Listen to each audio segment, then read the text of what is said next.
All right, we're here in the old Lakeside studio. You on the line there, big boy? I am. Well, one of us is at the Lakeside studio.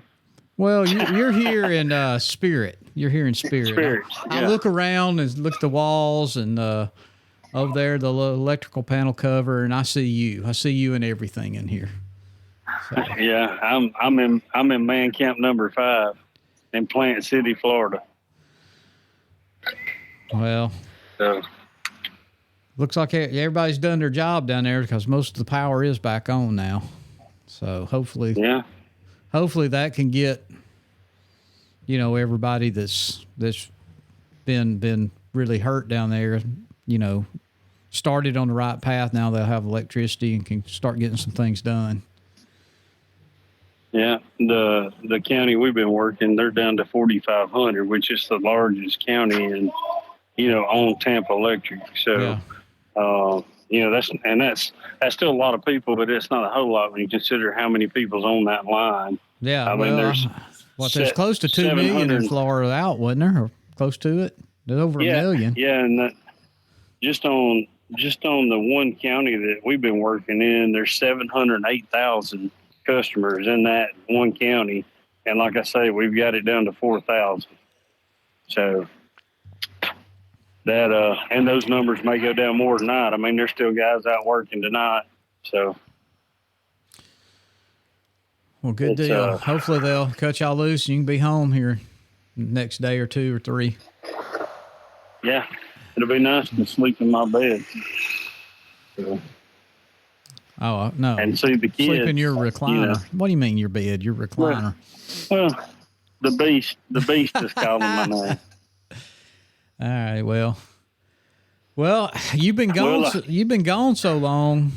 Deer season has officially opened statewide now in Alabama. It wasn't even open when you left. So no, not even Winston County. Yeah, that's what I was going to say. That little northern zone. What do they call that? Zone 1 or something? I don't know what they call it up there. But I think so. Anyway, it came in. I don't pay much attention to it because I'm in Winston County. My club is, but our little sliver doesn't fall in that category, so we have to wait till the 15th. That's crazy. It is crazy, but I guess they got to draw a line somewhere. I don't know why they draw it where they do, but to me, it looks like, I don't know. That's why I'm not on the Game and Fish Commission, I guess. But it opened for, I guess the rest of the state opened up the 15th, which was Tuesday. So Tuesday, been seeing a lot of deer going down. A lot of good bucks been going down early. So I seen a buddy of mine. He does track and he has tracking dogs, and he's already been on some really nice, tracks and recovered. I know of 2 really nice deer.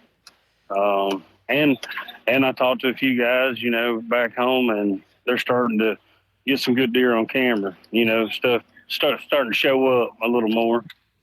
So, my nephew's got a nice, I think, 11 point that showed up about 2 nights ago, or two mornings ago, actually. So, maybe he'll hang around. Maybe, I had a sounder of hog showed up on one of my feeders yesterday and today, so they discovered it. So I figured they'll be there. One of the reasons if I went down, I was just going to carry my 17 down there and just head shoot a few of them.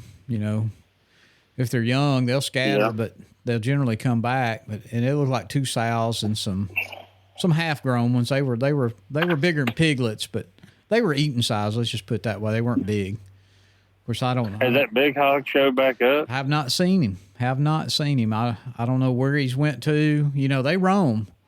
They're pretty solitary unless one of them sows comes in the heat or whatever, get ready to be bred, and then all of a sudden he'll show up. But honestly, he never. How's your Greenfield doing? Well, it's sad is what it is. Of course, it hadn't rained in a couple of weeks. We went ahead and planted them. What's that been? It'll be 3 weeks this coming Saturday.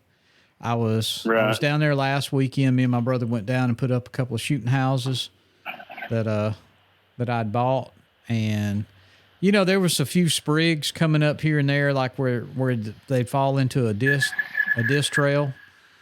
Right. It's here and there. My fear is, and I don't, I don't care. I'll replant them, but I don't worry about it being dry and not coming up. I could see the wheat and some that kind of stuff here and there, so it's still there.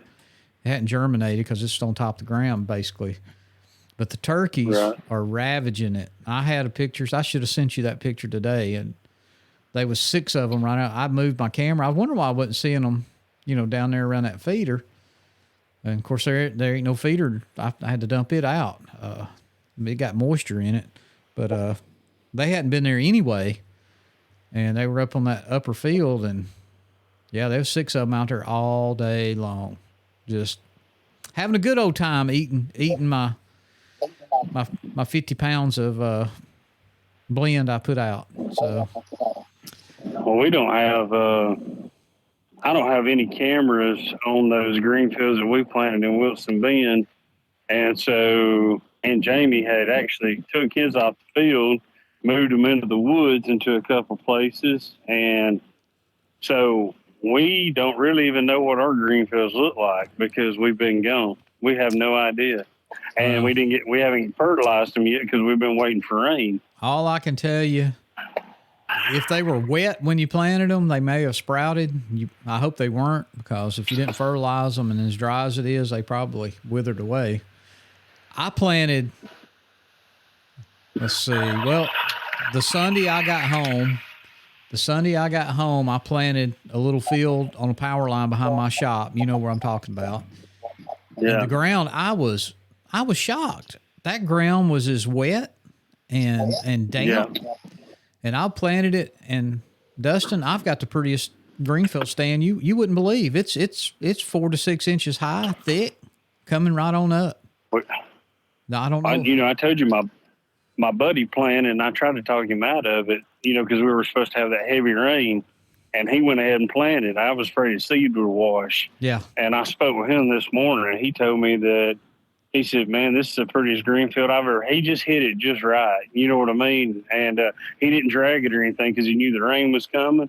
Yeah. And apparently he hit it just right. He said, I've never had a green field like this. He said, it's beautiful. And I mean, he didn't do nothing special to it. He didn't do any test or anything. Basically, though, he leased a new piece of property to cut hay off of, and he got the hunting rights to it. And so, I mean, it has been fertilized over the years between manure and chicken manure and cattle manure. So, so this is the first time he's ever planted a green field on it. And he said, man, you wouldn't believe it. He said, it's beautiful. It's the prettiest green field I've ever had.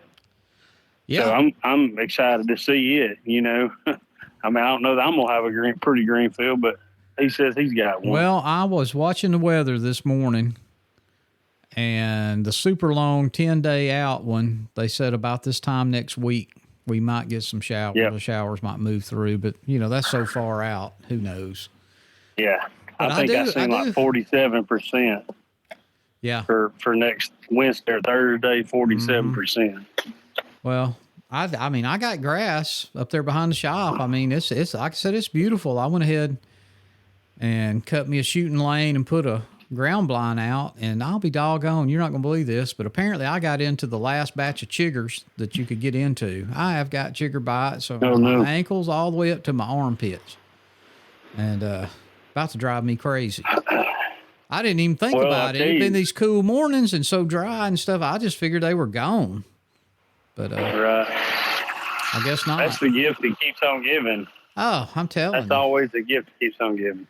I mean, I know everybody's in early stages of deer season right now and all that, but I know you're on as many forums as I am. I mean, we study hunting all the time, whether it be turkey hunting or deer hunting or whatever. But I mean, there's already been several people fell out of tree stands this year. But I've been shocked at that. I think we've already probably passed how many fell out the whole season last year. I mean, there's always an accident where one breaks or something, but this, as many as what I've been seeing, I just think people are getting careless. They're in a hurry. I know it's, especially if it's your first time going up that tree, with your climber, you should have already checked your lock-ons and your ladder stands. But yeah, those aircraft cables that's holding your lock on. I mean, and I think, man, you've already mentioned that, and the straps. I mean, any of that could break at any time, and and that's why that's why it's so important, especially for us. We're getting older, and we don't recover like we used to. I mean, a 5-foot fall could cripple us forever, well, but I use that lineman rope the whole time. I'm going up. I move my harness with me, and I mean, I've got so bad that if sometimes when I sit in a ladder stand, especially if it's a smaller ladder stand, or you know what I mean, like more like your Walmart special and not a big game or a Millennium or something.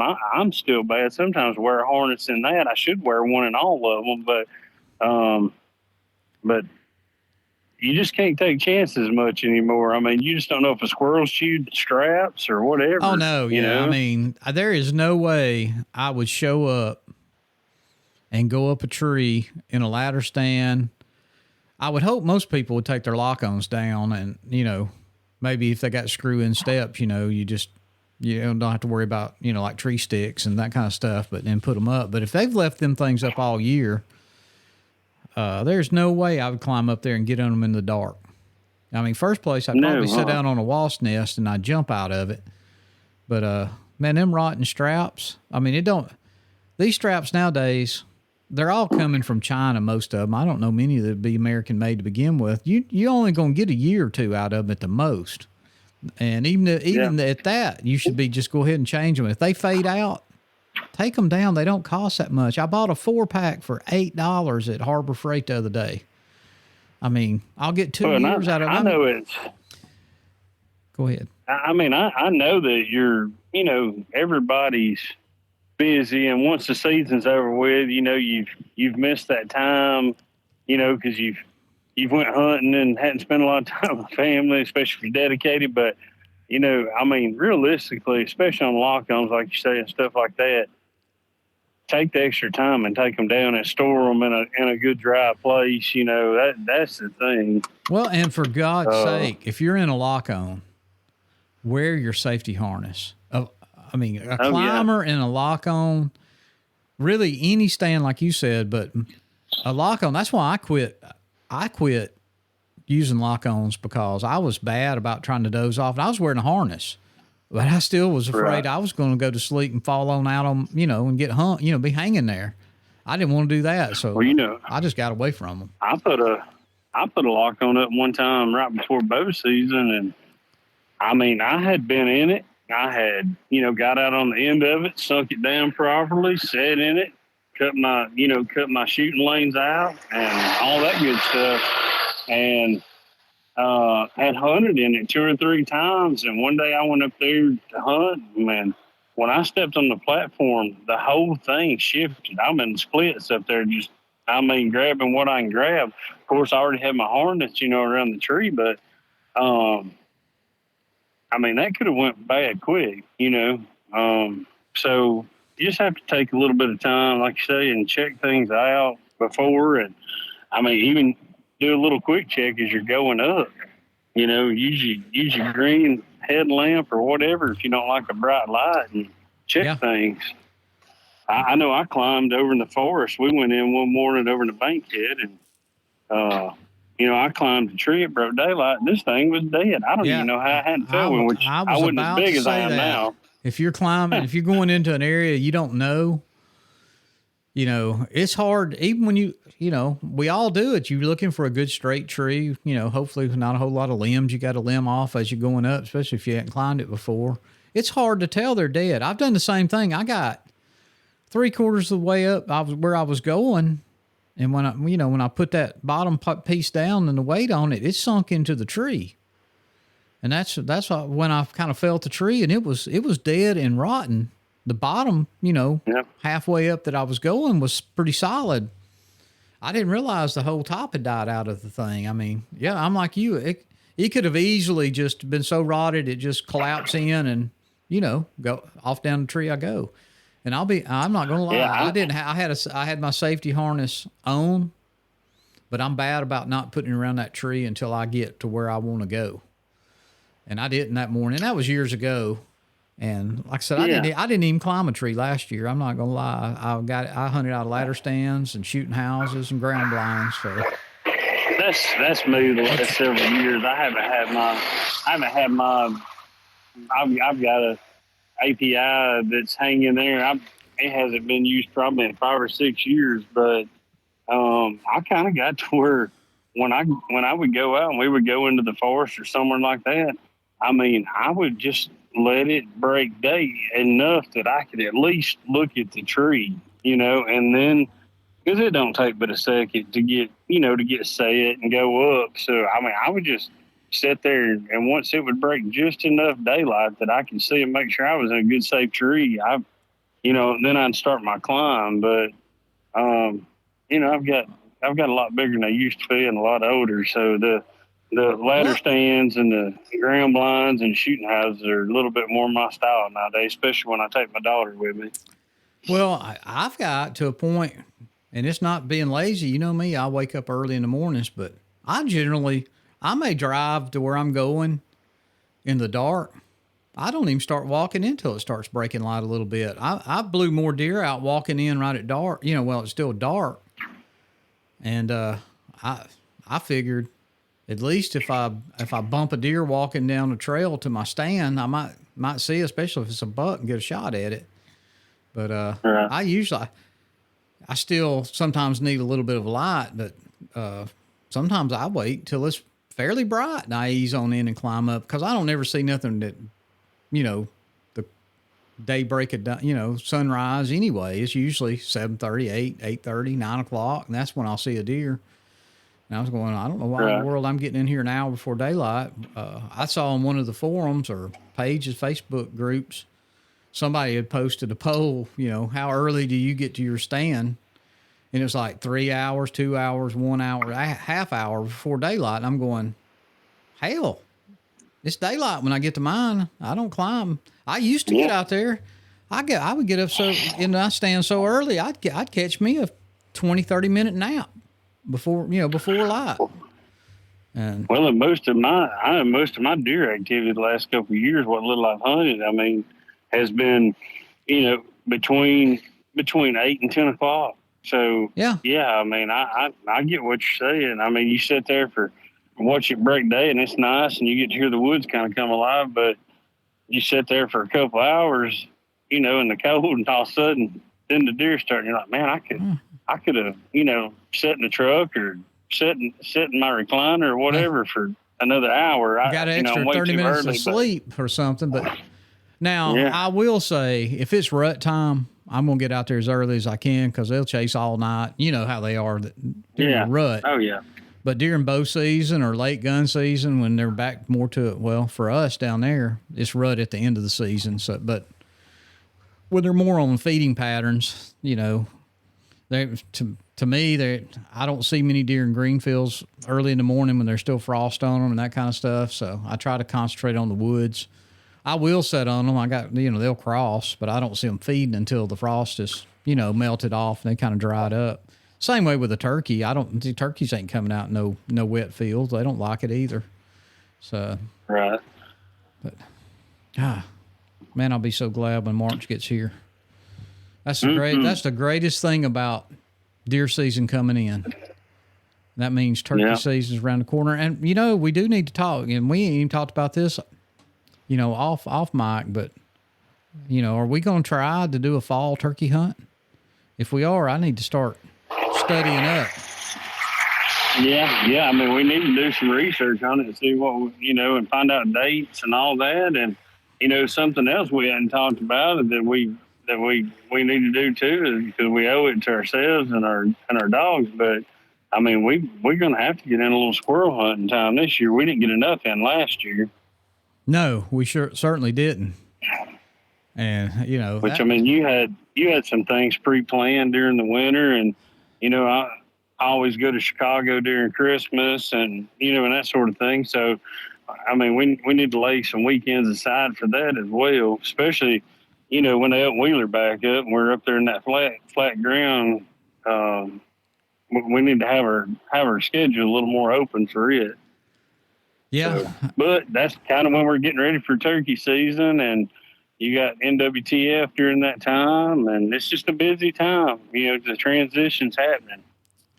Well, I got out. So. I got out yesterday, and got home. Grabbed the shotgun, and me and the dog. Of course, the female, Rebecca's dog. I let her go with me. I knew I shouldn't have, and she messed up. She messed him up on every squirrel. Right. Cause she just from one. She'll run him up the tree, and she's done. And then she'll get off and jump another one, and he's hunting. He's doing good. I'm sitting on the side of the hill watching him. I mean, he's checking the trees, nose to the ground, and she'll go to squealing and squalling, and he's over the hill where she's at. And I know she loves to go, and I hate leaving her at the house, but I just can't. I'm not going to carry her no more. I didn't get home today. I had to go by a guy's house, drop off some stuff I'd borrowed from him, but I'm going to try to walk him around. There's too many leaves on the trees right now anyway. But, right. I thought, well, maybe if he, trees when it timbers out or something, I might get a shot at it. But because he'll be he's treed almost every day. And folks, right. That's just that noise y'all are hearing is just forklifts and stuff down there where Dustin's at. It sounds like an airport, like a jet taking off there for 2 or 3 seconds. But they're moving stuff around for the night, getting all the water put out to put on trucks in the morning, that sort of thing. This is their busy time when we're trying to wind down and sleep. Right. But no, I just wanted everybody to know when they was hearing something. We went out on the interstate or anything. So, but, yeah. Hopefully, I don't know. Did you get your crossbow sighted in last year, right? Yeah, it's ready to go. So you may can get you a hunt in an afternoon or something if you want to. Hell, if nothing else, get you turkey chair and you ghost blind, go sit on the edge of a field somewhere. I shot mine the other day. It was dead on. I'm talking about it 10 ringed every time out to. I didn't shoot it, but out 30 yards. But it's about all I cared to shoot anyway. What is it, cuz? Say, me too. It's not how far, it's how close. So. Yeah. And. Well, I mean, if you are going to, I know a lot of guys, they didn't get to hunt during the week, so Saturday's basically their opening day. You're right. I think it will be to me, really, Saturday will be the official kickoff of bow season in the state of Alabama, statewide. This is my 3rd year, maybe, I think, that I haven't hunted opening day. For 20 years, I never missed an opening day of bow season. Never. My kids have been born, and one of them was born November 20th. But if I would have been in the woods probably. I'd been divorced a lot sooner than I was, I guess. But after I broke my arm and couldn't hunt, I found out I didn't miss it quite as much. One of those things, you didn't have to be there. And right. And now it just seems like, and I should have more time than ever. Kids are grown, it's just me and Rebecca and work. But it seems like every day there's something. Every weekend there's something to do. I don't know. Well, and you and your brothers, y'all kind of got some responsibility with your dad. I mean, I love how y'all go down there and see him, at least during the week. And anytime he needs something, somebody runs over there. And, that's just going to, that's going to get more and more. Oh, I know. There's a day coming. There's a day coming when it's going to turn into just a full-time job, probably, and have to take turns or whatever. He's doing good. I mean, he's doing fine by himself right now, but it don't take but a fall or anything. Well, it makes his day though when y'all come by there. He told me the other day, Dustin. He said we go by. I started it. I guess I started going by on Wednesdays for my mother, not because she was elderly, even though she's passed away now. But she would get on her PC computer because she loved email. She could email her sisters and that kind of stuff and all that junk. But she would mess it up every week. There would be something wrong with that computer. And, of course, I lived a lot closer then. And on Wednesdays, I'd go by on my way home from work, straighten out her computer and visit with them all, for an hour or so, then go on home. Then after she passed away, of course, Dad's there by himself. I just kept on going. At first, it was hard going on Wednesdays because I was expecting to see my mother. But I kept up that routine, and he told me the other day, he said, I look so forward to Wednesdays. He said, Right. Man, that sounds like a alien. Sound like something landed on a faraway planet. But anyway, he told me, that's what he said. He said, I look so forward to you and Mark coming by. Dang, that boy's talking loud if he's getting through your earpods. Yeah. But, I don't think he knew I was on here. He said they need to just take them pallets to my truck and stack them on there. Oh, he was talking to you. Yeah. Oh, no wonder I could hear him. Okay. I got to move there. This guy just keeps running down.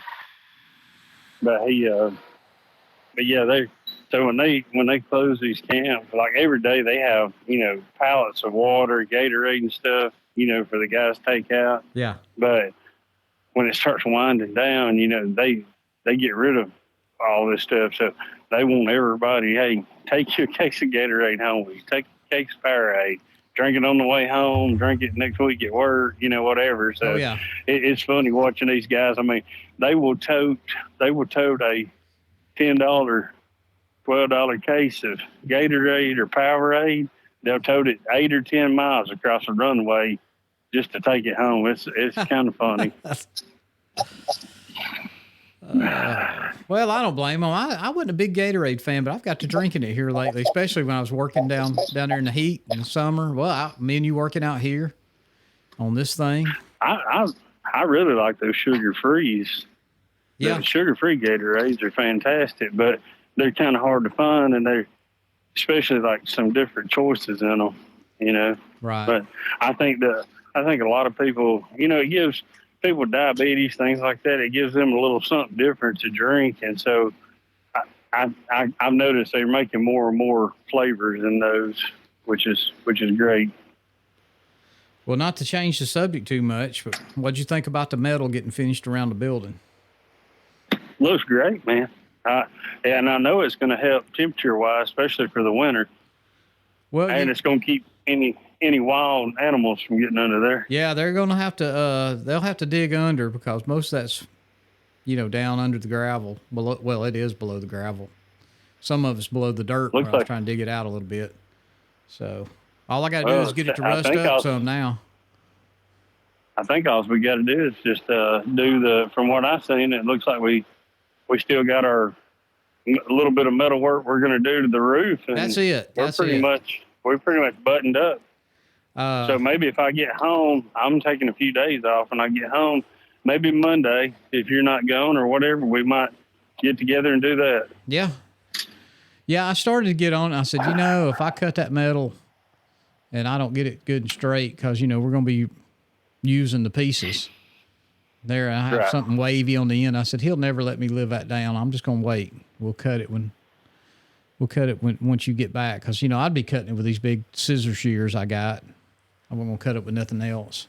I think that's a little bit thicker than this other metal. Maybe it's not, as far as scoring it and trying to, I don't know. I even have trouble scoring it and trying to bend it. So, especially, well, I guess you couldn't even do it that way with the ridges in it. Of course, I'm sure everybody loves to hear us talk about that. But anyway, I thought I'd get out there and get that skirting done around the bottom of this thing just so, we sweated our butts off all summer. I said, here it'll be cold winter, and I'll be out there doing it freezing to death, so I'll just get it done. Perfect time. Yeah. So, it sound like you was a busy beaver Monday, so you got a lot done Monday. And yeah, Monday I went and cut shooting lanes, put up a blind, got in chiggers, ran to Coleman, took care of some business, came back here and worked till, the sun was going down, basically, by the time I finished up. So, but it's done. That's just one more. Like I said, I think it's the last thing, we got to do, other than, there's a few knickknackies to hang up in here, and I need to clean up some tools. But other than that, we're done. we're good. I mean, if we didn't do anything else the rest of the year, we'd be fine. But I would like to get that done around the edges, and it'll probably take longer to cut the metal than it will to slide it up there and screw it down. Oh, absolutely. Yeah. I know that. I know my neighbor up here will be happy if you ever get back home. He's biting at the bits to get you come do his project. Every time I see him, he's here right now. Every time I see him, he asks me when you coming in. I told him, I said, only the good Lord knows that. I said that and Governor DeSantis, I guess. I don't know. Yeah. Yeah. I tell you what, man, they've got a governor here. I ain't no joke. Yes, they do. I mean, he has stood his ground, put his foot down, and he done what he said he was, and he's took care of the people of Florida. I mean, so he's definitely a good one. I mean, I'm sure he's the reason we've got a lot of the nicer places stuff we've got to stay in. He already had all this put in place, with the power companies and with everybody. But, and the people of Florida, they've been great. Georgia as well. Georgia was super, super nice to us. And, I mean, we've had so many kids and everything else try to, give us stuff and try to feed us and make sure we've got water. And so, I mean, that's why it's hard for me to believe everything you see on TV because I'm out, and I mean, we worked in all kind of diverse neighborhoods and everything else. And I promise you, everybody's still standing together, when something like this happens. Sure. So, well, I'll be honest. I believe even when it's not a time of crisis like what's been going on down there in Georgia and the Carolinas, 90% of the people, I'd say 99% of them, we all get along. People just got to turn the TV off, quit listening to those lies, because that's what they are. There's lies. There's good and bad in everybody, but for the majority, we live in the greatest country in the world. We prove it because even the people that hate it don't leave it. If you hate this country that bad, why don't you leave it? They don't. They knocking down the doors. They swim in rivers and climbing over fences to get in here. And if it's that bad, why would you be doing that? But anyway, I don't want to get on a thing like that. But I do want to take a couple of, let's just take a minute here real quick. I hope everybody enjoyed that last podcast. What did you think about it when it finally got finished? Oh, it was great. I mean, I was so glad you was able to save it. You couldn't tell where I put it together, could you? Because I didn't have to piece it. I had to piece it together to get it in there, but it all strung together pretty good. I mean, now Lauren did the majority of the work. It was just that last couple of minutes that was missing. That was my favorite part of it, even though, I mean, everybody else may not have even caught on to what we were talking about, but, as far as, the See in 7 days stuff, that's how they end all their podcasts. But, I thought it was interesting. I mean, I learned a lot of stuff listening to her. And once again, we can't thank her enough for being the kind of host and guest and everything else she was. I mean, she was great. And I hope we get to do another one with her. I hope so too. And I promise. And if Cuz is listening to this, I'll keep my mouth shut a little more. Sorry about that. I dropped the thing. That was my crow call. I was still laying here. I dropped it on the table. But I promise I'll shut up a little bit more. I thought we were having more of like a conversation. I know we was kind of interviewing her, but to me it was more back and forth. She told a hunting story. We told a hunting story. She told a life experience. We told a life experience. I thought it was one of the best podcasts we've ever done. I'm just not going to lie about it. I thought it was good because it was more like it was almost like a meet and greet type thing. Meet, and just try to find out, like things about each other and all, because I mean, I had never met her until that day. I don't know. I think you had. Yeah, I met her and the boys. Exchanged emails and. We exchanged emails but I met her at the turkey show last year in Nashville, National Wild Turkey Federation convention. her and the boys and Pammy. Is that what she calls her? I mean, I think that's what Cuz calls. That's his wife, her mother, and talked to him. And that's when I actually told her I'd like to, we was doing a podcast. I'd love to have her on back then. And and like I said, she's told some of my stories, your stories. Read some email comments and stuff that's been we submitted, got sent to them. I thought it was as cool as could get crap that we've ever done. It's amazing to me the people we've met, and how nice everybody is, and it's kind of like, I forgot who told us that. They said the outdoor industry will take care of you if you take care of it. Who told us that? Was that Todd?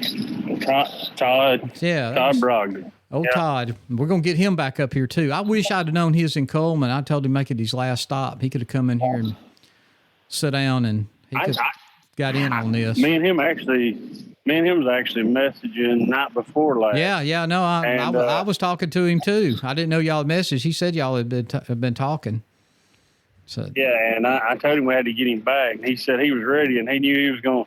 He knew some things he messed up on last time. I said, man, I thought it was great. And he said, well, I'm just going to change. I'm going to do some things different. And I said, well, that's what makes this podcast what it is. I mean, we're more about sitting on the front porch talking like we would at the hunting camp than having rehearsed and having notes. And I mean, that's what we like to do. And well, that's why I don't like editing. I don't want to edit our podcast. I like it live, just like whatever, if we screw up and say something wrong, it's just wrong. We'll fix it the next time.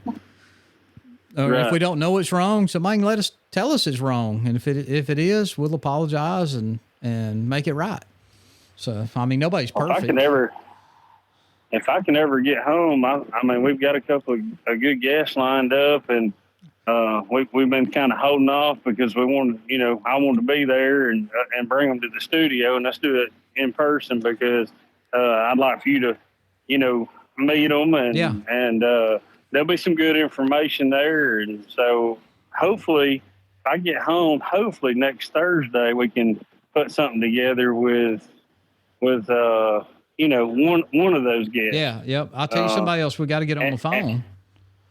We do have to get Eddie back on the phone because I want to talk to him about his hunt that's coming up.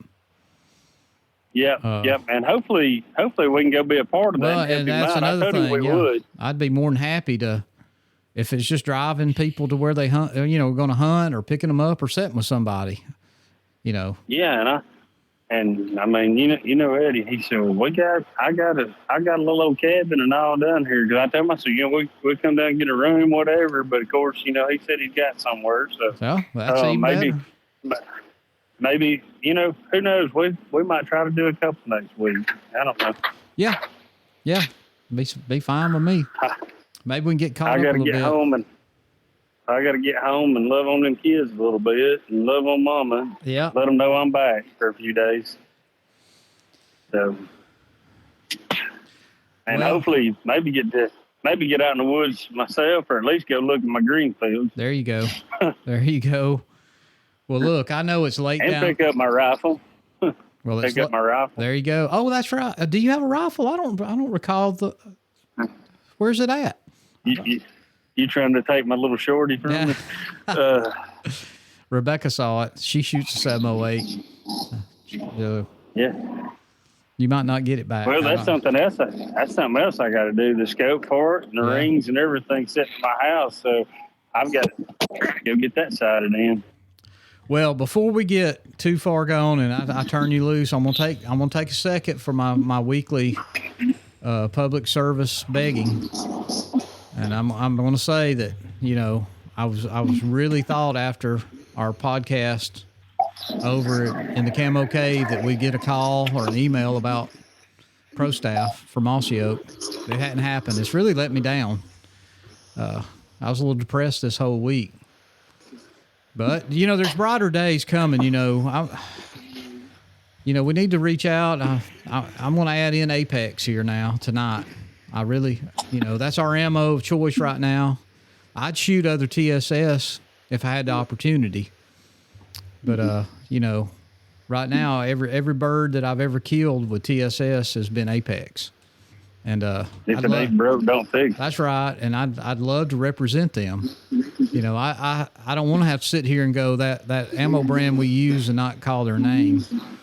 Or, you know, I guess I'm going to have to start saying that camo we use that comes out of Mississippi. Of course, you know, I don't want to have to do that, but, you know, if they're not going to. And what did I do yesterday? I ordered 2 more new Mossy Oak shirts yesterday. Did you? You got in on that fall sale, didn't you? I had to. I didn't. I had to. They had the Ryan Kirby edition turkey shirts, the faded long sleeves. Yeah. I need some of them for winter gear. Well, I just couldn't do it. I was upset that they hadn't called us. I looked at everything, but I just couldn't pull the trigger on nothing. I'm gonna have to hold off. Well, now that ain't saying I ain't. You won't catch me in a real tree. You might catch me in my Sitka every now and then, or even Kuyu. I guess that's how you pronounce it. I do like their camo, especially for bird hunting. But you know, Mossy Oak. I mean, don't let us down, please. I mean, it's getting embarrassing. I just have my rifle dipped in it. Yeah.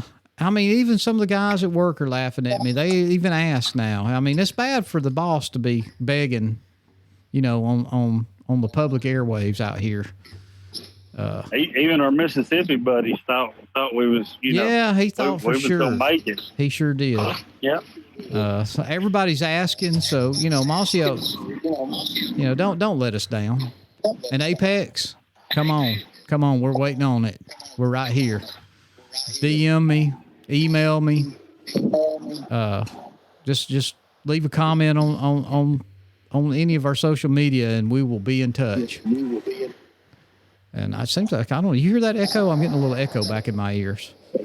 So, anyway, that's my public announcement for tonight. I know we need to wrap this thing up so you can get into bed. Hopefully they'll cut y'all loose tomorrow and y'all can be headed home or something. Maybe so. But anyway, I guess, you know, I guess we'll end this thing. All I want to say is, once again, you know, like I said, thanks to Lauren Ellis for having us, on that last podcast. And if you're going out this weekend, please check your gear, check your equipment, and wear that safety harness. And don't forget your release. Don't forget that release. You don't want to have to shoot off your fingers at that buck of a lifetime, because that's when he's going to come through. Oh, yeah. So, well, all right. If you ain't got nothing else, I say we'll get on off here, and we'll see everybody next week. Sounds good.